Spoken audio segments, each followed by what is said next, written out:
देखो बच्चों, मैं किसी भी नतीजे पर पहुंचने से पहले तुम्हारी कुछ परीक्षाएं लेना चाहूंगी। क्या तुम तीनों तैयार हो? जी आंटी जी। तो तुम्हारे सामने ये दाल की प्लेट रखी हुई है।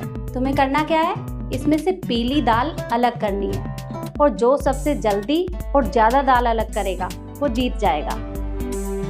ठीक है, हम रेडी हैं। तो योर टाइम स्टार्ट नाउ।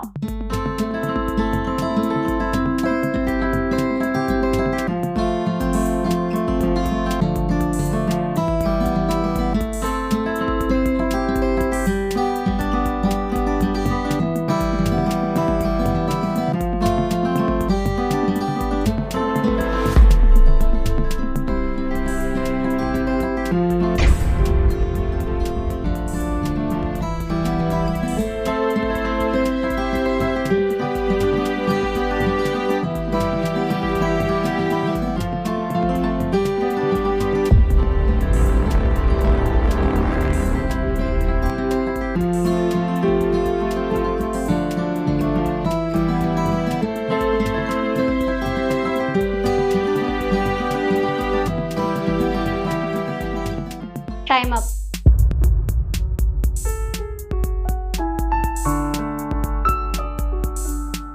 अब मैं देखती हूँ कि किसने ज्यादा दाल निकाली है।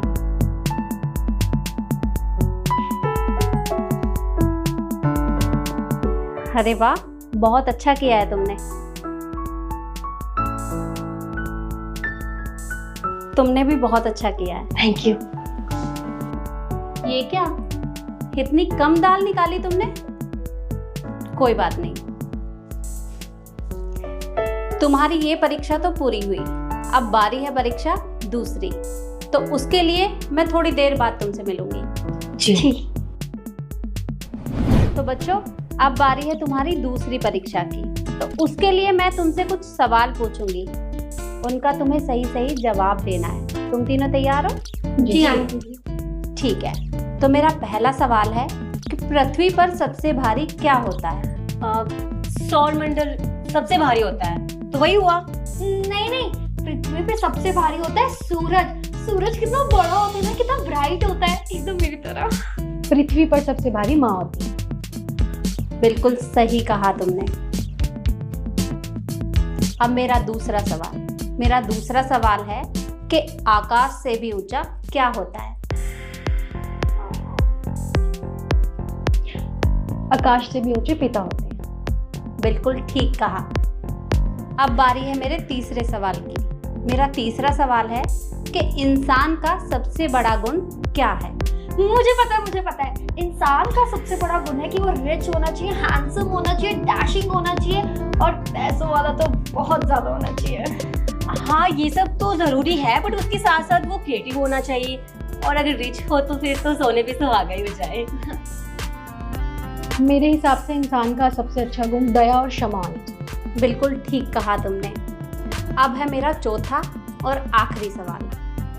काजल से भी काला क्या है? चारकोल। सबसे काला कलंक होता है, एक बार मेरी माँ ने बताया था। सही कहा तुमने। तुम्हारी ये परीक्षा भी पूरी होती है और तीसरी परीक्षा के लिए मैं थोड़ी देर में तुमसे मिलती हूँ। ठीक है। बच्चों, अब बारी है तुम्हारी तीसरी परीक्षा की, पर उससे पहले मैं तुम्हें कुछ बताना चाहती हूँ। ये मेरी शादी का लहंगा है और ये गहने, ये भी मेरी शादी के हैं, और मैं चाहती हूँ कि तुम इसे पहन के दिखाओ, क्योंकि मैं देखना चाहती हूँ कि मेरे घर की होने वाली बहू इस लहंगे में कैसी लगती है। तो काव्या, पहले तुम ट्राई करो। आंटी जी, वो क्या है ना, इतनी गर्मी हो रही है, बाहर इतनी धूप है और मेरे को वैसे ही बहुत ज्यादा गर्मी लगती है। अगर मैंने ये लहंगा पहना तो मैं तो पिघल ही जाऊंगी। और आंटी जी, एक बार ये लहंगा तो देखिए। तो sorry aunty ji, but I can't. कोई बात नहीं बेटा। शिखा, तुम ट्राई करना चाहोगी?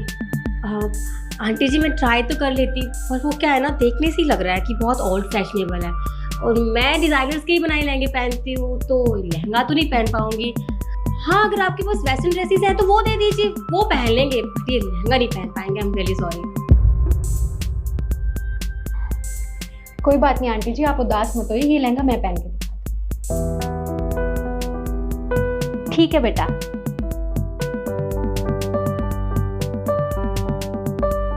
रुको, तुम्हें ये लहंगा पहनने की कोई जरूरत नहीं है क्योंकि तुम्हारी परीक्षा हो चुकी है। क्या आंटी जी, परीक्षा हो चुकी है? लेकिन अभी तो तीसरा राउंड शुरू होना था ना, अभी तो 2 ही राउंड हुए हैं। तो कैसे हो गया? आपने कैसे चूज कर लिया अभी से? हाँ, अभी तो सिर्फ 2 ही परीक्षा हुई है ना, तीसरी कहाँ से हो गई? ऐसा तुम्हें लगता है, पर तुम्हारी तीसरी परीक्षा हो चुकी है और जिसे मैंने अपनी बहू के रूप में सिलेक्ट किया है उसका नाम है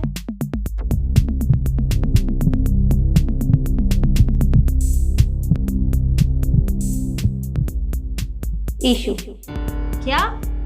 ये गवार? अरे आंटी जी, कैसी बात कर रहे हो आप? इसने तो अच्छे से क्वेश्चंस के आंसर भी नहीं दिए थे, और भला एक लहंगा पहनने से आपकी बहू कैसे बन गई?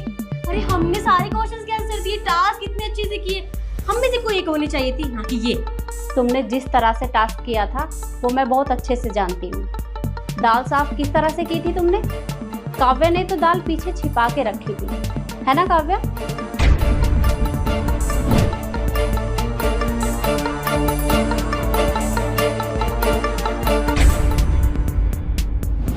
और शिखा, तुमने दाल उसकी प्लेट से निकाल ली और तुम्हें क्या लगा मैं फोन में बिजी हूँ तो मैं देखूंगी नहीं? पूरा टाइम मेरी नजर तुम तीनों के ऊपर थी।